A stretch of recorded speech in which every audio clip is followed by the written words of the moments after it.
Now. Hello, everybody. I've got the wonderful Reverend David Parry back with us today. And David, it's so great to see you again. We've got a Debbie, countdown to the you are my conference. you are my dear friend, and you're a great supporter. You're a wonderful person and a great interviewer. How could I not be back?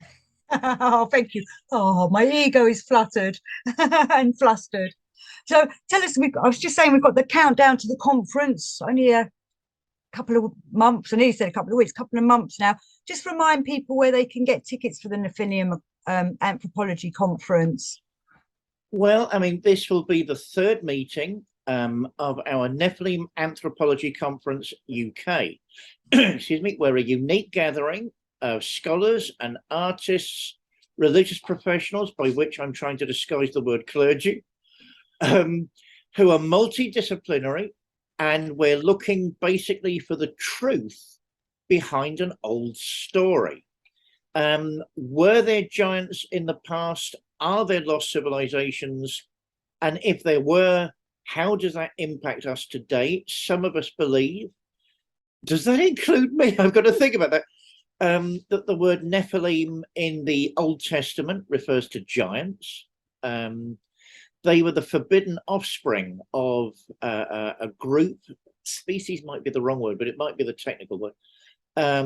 Fallen angels who took women to wife, as they used to say in the old days. Human women, we must add. Yeah. And you know, since it was a forbidden union to begin with, the offspring are not what anybody's expecting, including the Watchers, those who fly above. This monstrous race of giants, as some people believe, that had nothing but enmity towards human beings and were trying to set up not only a rival civilization, but actually were rivaling us as the dominant species. In other words, as they just said in the old days, the children of God. They were trying to rival that, and they wanted to destroy us. That's as the saying goes. I noticed years back, because this conference has its origins a long back, over a decade back, that of course there are similar stories from across the globe. Giants, cannibals, with a ferocious detestation of human beings that's never really explained. It's not just, you know, Jack and the Beanstalk and all those lovely children's fairy tales. I mean, I'm avoiding the use of the word evidence for the simple reason that since the old days of science, if you're looking at the 1900s, when human beings had one linear evolutionary process and everyone was around the size of us and everybody sort of looked a bit like us. Some looked a bit more like a monkey and others looked a bit more like us. That view is gone. I mean, in the serious sciences, it's gone. And they're talking about sort of multi-originations and different types of human beings, some being very short, some being very tall. So, you know, how tall is tall? And we're back on similar territory. So what we wanted to look at was stories from around the world, different cultures, about what those giants were, what their agenda, the swines, what their agenda was, what their relationship with us was. Were they the Atlanteans mentioned by Plato? Were they a superior breed that looked down on us because they couldn't deal? We were going to, you know, deal with the fact we were going to replace them in the evolutionary chain. We're looking at mystical schools and the way they think about these things. As you know, Debbie, I'm heavily influenced by anthroposophy. I mean, I don't think Steiner actually says that much, but it's there.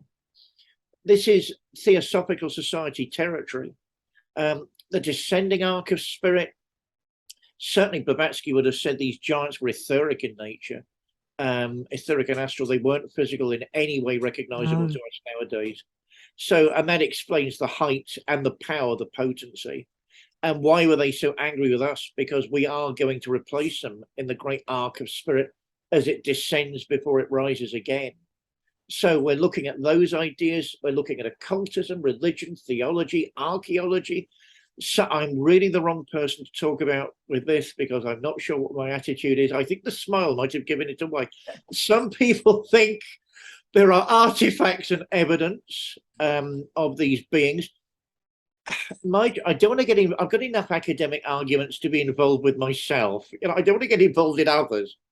Like a minute ago, how tall is tall, and when do you say what's the cutoff point for being human? When is the DNA so dispersed from ours? It's are you really talking about something separate? Yada yada yada, and all fine and fascinating stuff, but I don't want to get involved in it. But the conference, as I say, is cutting edge. We have people who represent a number of point of views, as they have in the two previous meetings. And we are determined to shed some light on what these stories mean and what it means to us. Does it mean anything to us? And what a frightening thought, if it does, are they returning in a new form? Will they be the fruits of genetic experimentation? Will they be the firstborn of AI? Are they really demonic spirits? And are they trying to take new forms and new shapes to renew this battle? Or are they something maybe at the back of the human mind we've always feared and we ourselves are giving birth to? All of these views will be studied in the Nephilim Anthropology Conference, as they have been for our first two meetings. Our next meeting is on the 29th of October. We might need to change the venue. Please just watch this space. Contact me directly. I'm on all the social media. We will be making announcements. And the new tranche of advertising posters, flyers will go out at the end of next week. Slightly different panel for various reasons. But hey, it keeps the dialogue going. And we'll have everything from born-again Christians. My dear friend, the Reverend Jim Wilhelmsen, who is a born-again Christian, but a good one, a chum of mine, who's convinced it's all got to be taken literally. Wow. And he's got evidence to back it up. Can't wait. All the way to Mog Morgan. Oh my God, that man can kiss my. All the way to wonder. All the way to wonderful. No, I mean, if ever there's an expert, Debbie, on the Nephilim as they were known in ancient Egypt, my God, it's Mog, isn't it? Guest on my channel quite a few times, done quite a few great shows with Mog. We have a love-hate relationship. I love him and he hates me. So, yeah, Mog has to be there. Mog has to be there. I can't think of anybody else. I mean, he wooed everybody last time, talking about, what the ancient Egyptians thought they were and why you get actually a parallel narrative to the biblical one. They don't really do violence to each other, but they're saying different things at the end of the day. And I, for one, found that absolutely gobsmacking. So he'll be there. We got Vladimir Wiedemann still, who is looking at the archaeology. I mean, his background is anthropology, as far as I know, anthropology and very hardcore mysticism, because he studies in India and Tibet on a regular basis. Very hardcore introspection and external evidence. He's looking at the human origins, and he's one of the few people I can actually say who's on top of all this at the minute, and what they might actually mean, even in the disarray they're in now. The different schools aren't agreeing with each other. Because what no one was expecting was this whole wealth of new evidence to come along with the life sciences. I mean, this whole DNA thing, no one expected it expected it to open up ancient history, which of course it has done. So he's one of the few people I know on top of it all. They're going to be saying, look, this maybe is what we mean, and these are the different types of human being. And, again, when is a giant not a giant, and when is a giant a giant? Fascinating material.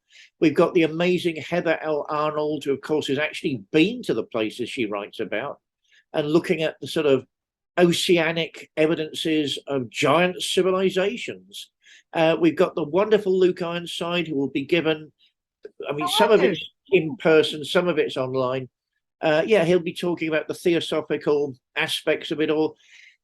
Ask me, watch this space. We've got a good meeting coming up as the whole third in a series, if I get my way, of at least 5. Anything else I can say, do you think? Well, I was going to say, with the tickets, you can either have attendance or the online tickets are still available, aren't they? Which is still from the same website you can buy them from. Definitely. So you don't have to turn up there. You can watch it from anywhere in the world online. I mean, let's get that on the table. I mean, certainly we will have roughly 70 to 75 people in person, and that's the limit. And over half of that has gone. That's already gone. That's already booked. That's in stone. And I don't want to give an exact figure because some people are bloody umming and ahhing as usual. But I mean, they paid their money. So let's just say, let's say we're aiming towards 2/3. So if you do want to be there on the day, please book now.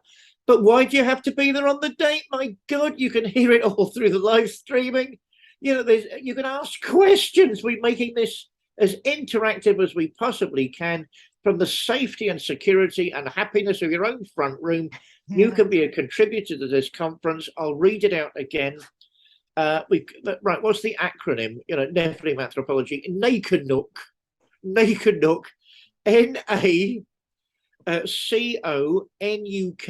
22. Hey, 2022.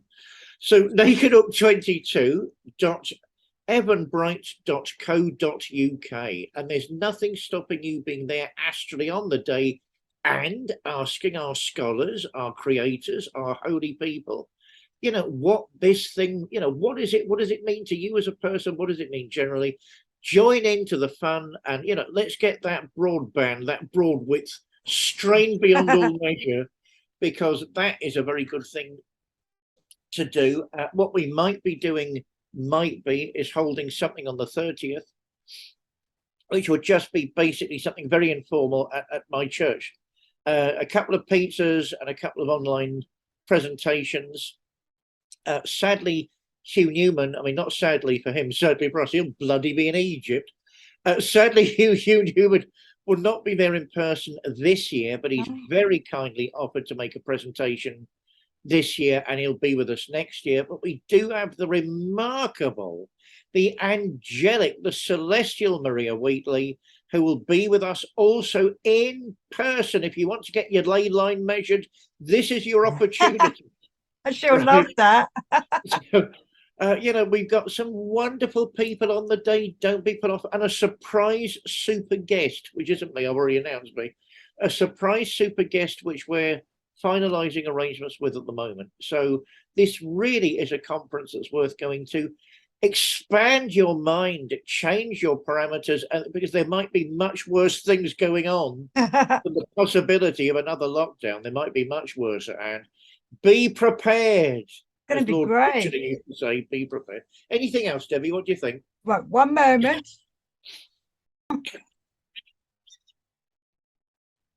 Right, so you have some wonderful guests, and I'm really looking forward to it. I shall be there as well.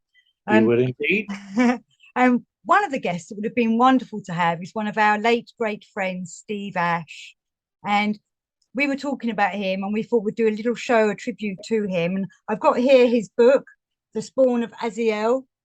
And in here, he would be such a great guest for your conference, because the actual quote on it, there's the back cover, which I think is brilliant. It says this is a book, The Spawn of Asiel, the enigma of the Nephilim and their origins in the ancient Hurrian mysteries. And he talks all about who are the Watchers, who are the Nephilim. I can't really see them in my picture. It's too dark as cover, but it's like a Baphomet with a snake. And you know, I used to go to his talks lots. I've put some of his talks up on my YouTube channel. You've known him much longer than I had. So what are your memories of the wonderful Steve Ash? I have absolutely nothing but fond memories of Steve Ash. He was, dare I make the confession, a brother anarchist. Dun dun dun dun dun dun dun dun. It may or may not indeed surprise people to know that that's basically my political orientation, sort of libertarian. What do we need all these politicians lying to us for? You know, so that's, and of course he was, I wouldn't say I'm an activist in that, because, you know, the LGBT stuff, yes, but not that. But that's always been my orientation, like William Blake. You know, what do we need all these people telling us how to lead our lives for? I shall not be a slave to another man. No, right, no, that's opening up too many vistas. That's opening up too many vistas.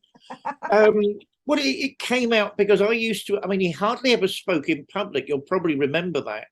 And it was, oh God, not Morgan, it was Steve. I can't remember it. Shame on me, I can't remember his last name. because I was very upset when he passed, and I can't remember his last name. There we are.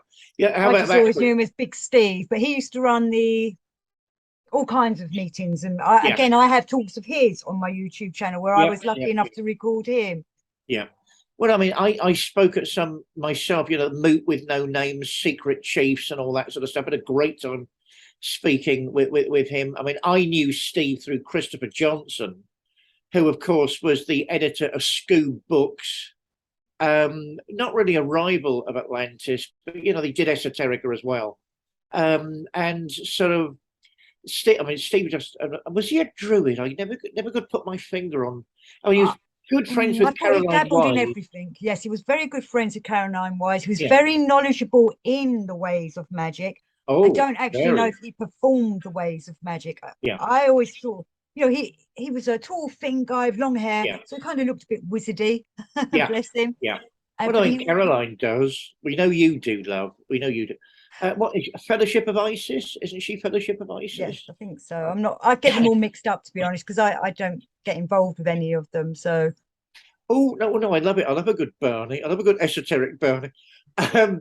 Because within 5 minutes, nobody knows where they stand about anything. It's one of the best. Would you mind defining your terms? It's too late. It's too late. And no, I've always been fond of Caroline. Was very fond of Steve. Could never put, like you, I think, could never put my finger on where he was, what he was doing. Was he a practitioner? I had an incredibly interesting conversation with him once about Enochian magic. which he talks about in this book. There's a couple of chapters all about Enochian magic in this book, which I completely forgot. I read this, it came out in 2013, so I read it back then. And because we said we were doing this show, I reread some of it today, and I'm like, I don't remember all this, but it's one of those, because it's not a fiction, but it's a study of who are the Nephilim, who are all the giants of the different cultures, and he brings up about Enoch. And of course, who was Enoch? Did he become a giant, or did he become an archangel? Yeah. Well, Steve was a fund, a treasury of knowledge on every subject. As I say, a practicing, water that down a bit, an advocate for social anarchism and cultural anarchism. It was because of Steve I got to meet our wonderful mutual friend. And it was at his talk. I mean, I'd come across him on the grapevine. I'm sure you had at various things he'd turn up to. Yes. But not really, hearing him talk. I was blown away. It was all, for me, it was, I don't know, were you there, Debbie? Because it was one of his rare talks. Were you there that time? I've been to quite a few of them. I remember once he spoke in a pub that was quite crowded, but he was always very softly spoken. He spoke very gently. So I didn't know he was going to be able to project. So he spoke in this really loud pub, but we could still hear him, but he didn't shout. It's something I cannot explain. But he could put forth what he was telling. He was always very clear and concise about what he was speaking about, the subjects, and he knew so much. Oh, I mean, he was so young.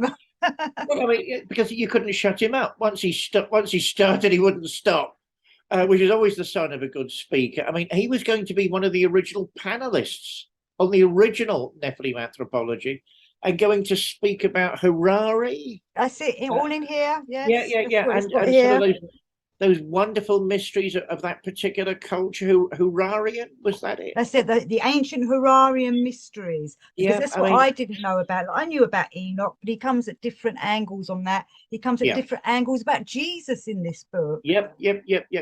One of the few, a superior man, a superior guy. One of the few people who wouldn't get on his high horse the minute JC turns up in a conversation. Because, oh my God, what does it mean? How does it all fit together? I found that so exciting, it was untrue. I remember the talk I was at, again, loud venue. Wasn't sure you did. It was tempting to shout out, speak up at the beginning.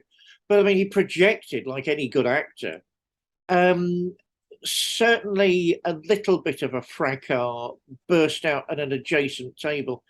It's a long time back. As far as memory serves, it was because some drunk had got the wrong room, and it So we were sat by a master magician instead of his loud drunk mates, Football fans or something. Yeah. football fans, and ends up shouting, "What did you say?"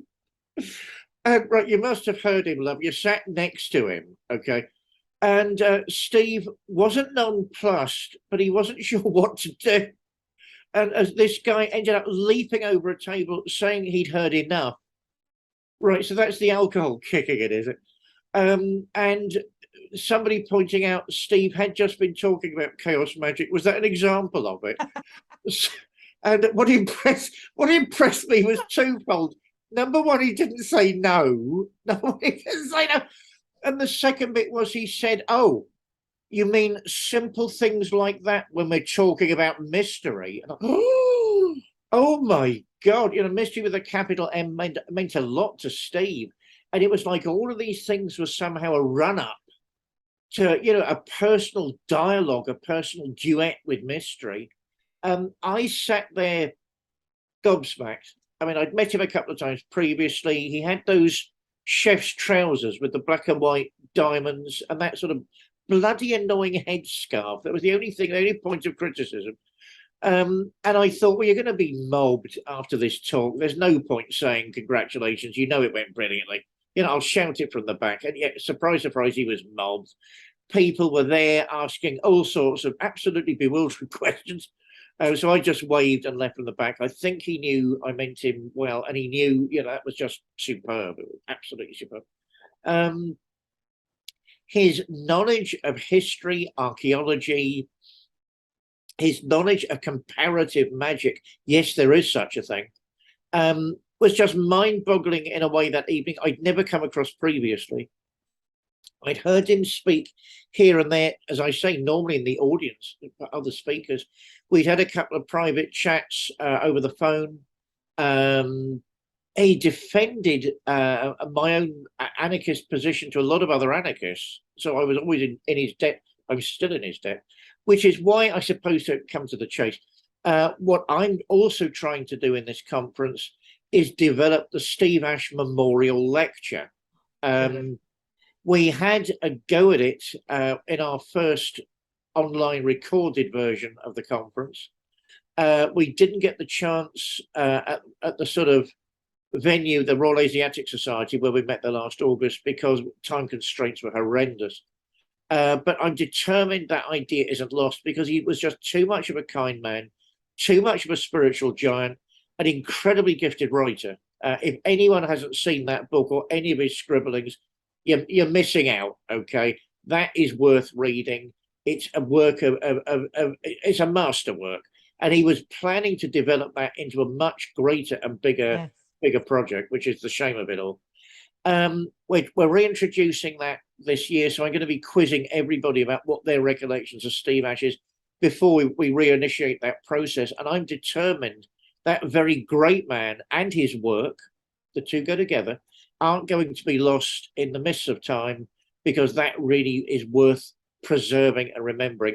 A kind word for everyone, a knowledge surpassing most people, and never an insult, never any abuse in the old school fashion. He had a kind word to say for everybody, whether they had different opinions to him or not, and a treasure trove, a treasury of knowledge in his own person.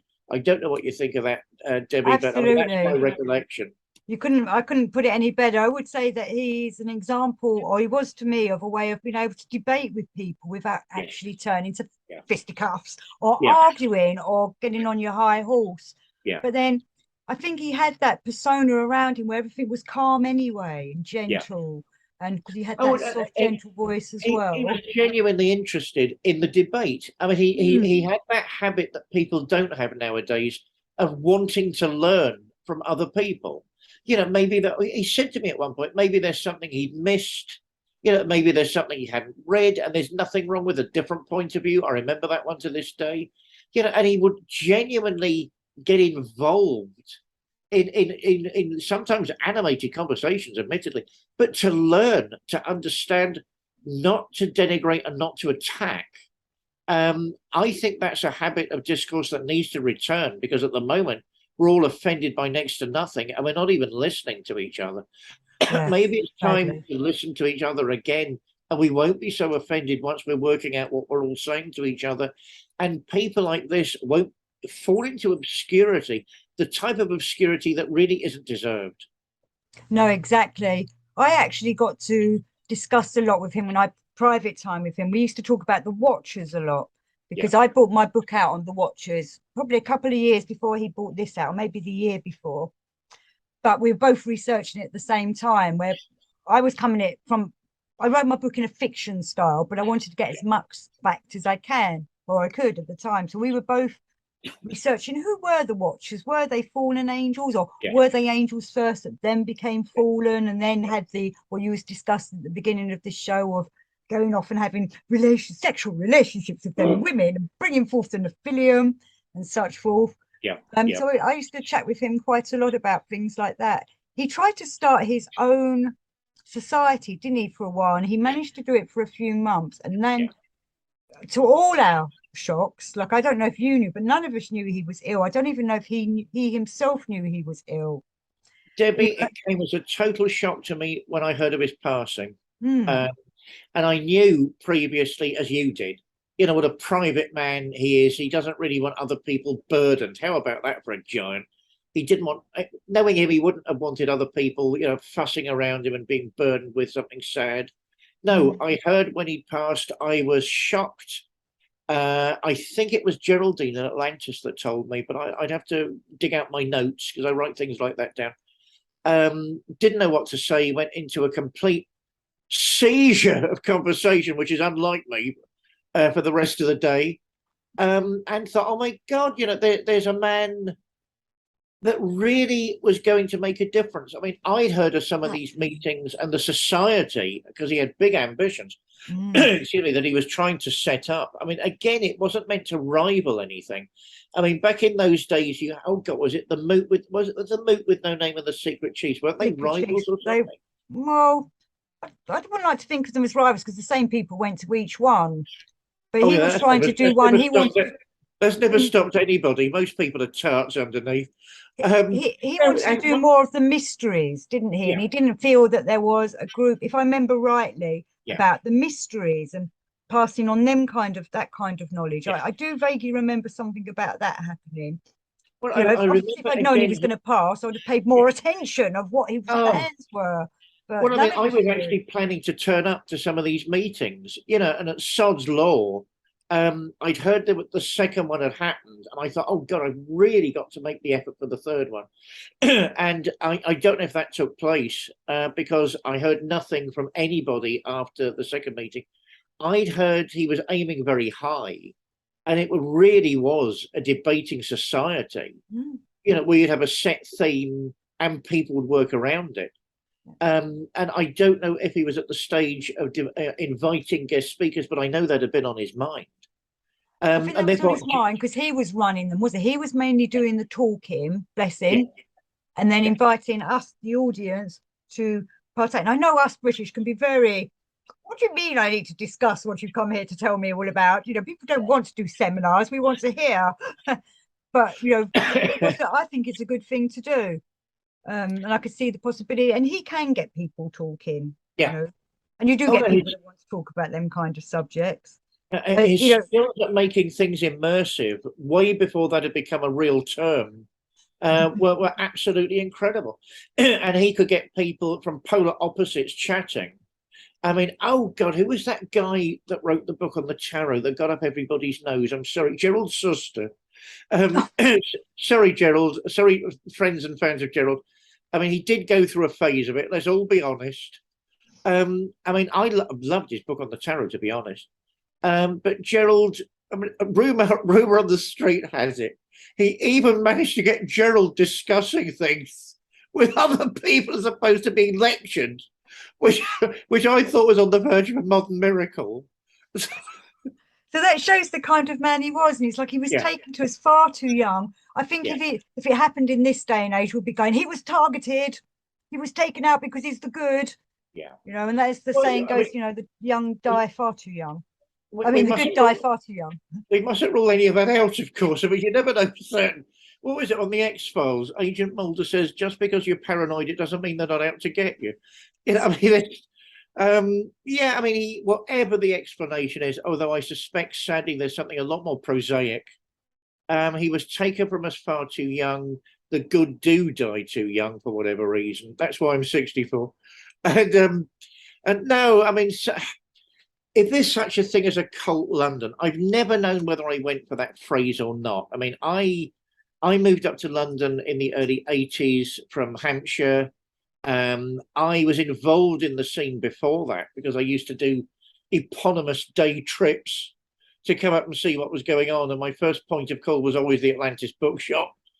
And so, you know, you'd get, before you got the Super Saver or whatever they were called back in those days, back in the evening, I'd turn up to the Plough, which is near Atlantis bookshop, where some of the sort of early prototypes of these meetings were generated, where they start being formulated, and chatting with the occultists there, the witches, the magicians, the warlocks. You know, right, only Cecil Williamson liked the term warlock, I'm told, but I've never been able to see if that's true or not. And enjoyed every, you know, if people think there's something wicked and wrong with this, they should have gone to those days. They were intellectually invigorating. The conversation was crisp and light and evolutionary. It was in a bar. I mean, not the best place to hold these sorts of things. Excuse me. And it was uplifting. And I remember going back to Hampshire before moving here, a better man than I'd arrived. It was really genuinely something to do. And they used to talk about phrases like the occult scene. Never sure I went from it. You know, there were groups, intertwined groups, sometimes looking for a discussion, looking for an opinion, and that is human. You know, what's such and such got to say about so and so? Very, very human. And certainly it became something almost like the occult scene for a while. But no, I wish it had. I wish it had turned into that, and we'd had much more spirited engagements, because I'd have loved to have waded in myself. You know, as I say, as push came to shove, I did give a couple of talks, all of them at some point. But you know, for me, an occult scene would have to become more than that. It would have to be a little more structured. You know, we all love free flow and we all love spontaneous. For it to be an active cultural force, you know, the wider society simply won't embrace that as a cultural force if it's just a group of people meeting in a pub and talking about wonderful things. I mean, I don't think anybody went against that in those days. Nowadays, they would. I mean, I was told, Tam told me, Tam Campbell, good chum of mine. Yeah. If you ever listen to this, Tam, I'm thinking of you every day and beaming out those positive energies. Get well soon. Yes. Right. Remember, I have mobility problems too nowadays. Right. We're both doing it. There we are. feel the love. Feel the healing. Feel the healing. Because I do agree that it used to be good fun to meet up with people and have a good discussion about them kind of things. Yeah. I found it very hard to get people to do that recently. Everyone seems to want to do everything online. I know we've just saying about your conference, there's tickets online. That's kind of a different thing. Yeah. People can't tune into the talks. Can tune into the talks from across the world. But there's nothing like having a little meeting with the likes of people like yourself, or the wonderful Steve Ash, where we can all sit around a table and talk about, I don't know, what we've learned, experiences, and pass on knowledge, because that's what we should be doing. If we don't pass on the knowledge, it gets stuck inside us and poisons us. Yeah.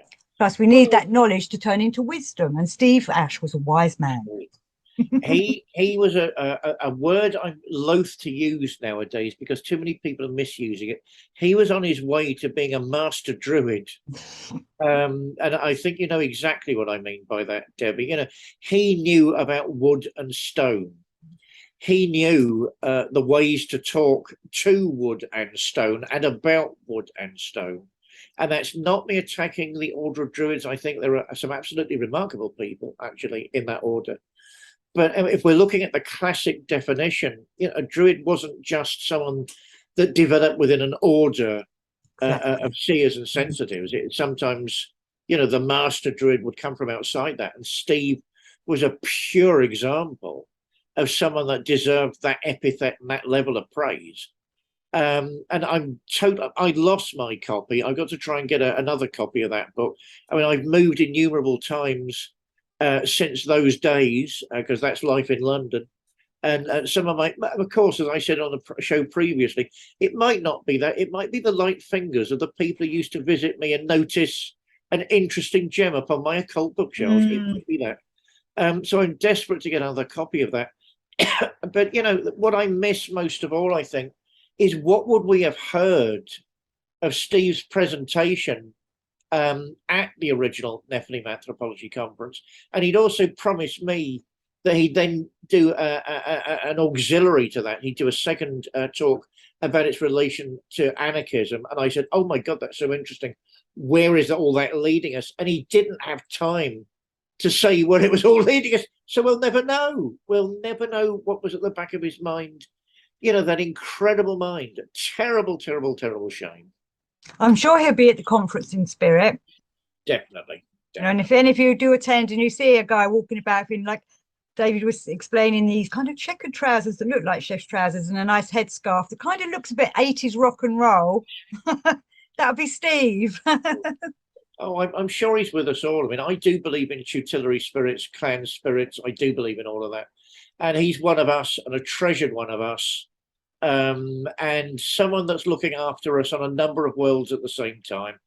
Steve, we take our hats off to you. Lose the headscarf, darling. Lose the headscarf. But, you know, you know, I've always wanted to do that. All the Puritans, of course, used to put their hats on when they entered a room. Or if they disapproved of something. I've always wanted to do that, but I've never had the chance. No, I mean, he'll be there with us. I know that, but it's just a great shame we won't hear those secrets. I mean, what was he thinking about this subject, since it is becoming such a hot potato? How can this, of all subjects, become such a hot potato? But it is. So we won't have Steve's unique analysis of why it's getting into our cultural awareness in the way that it is presently.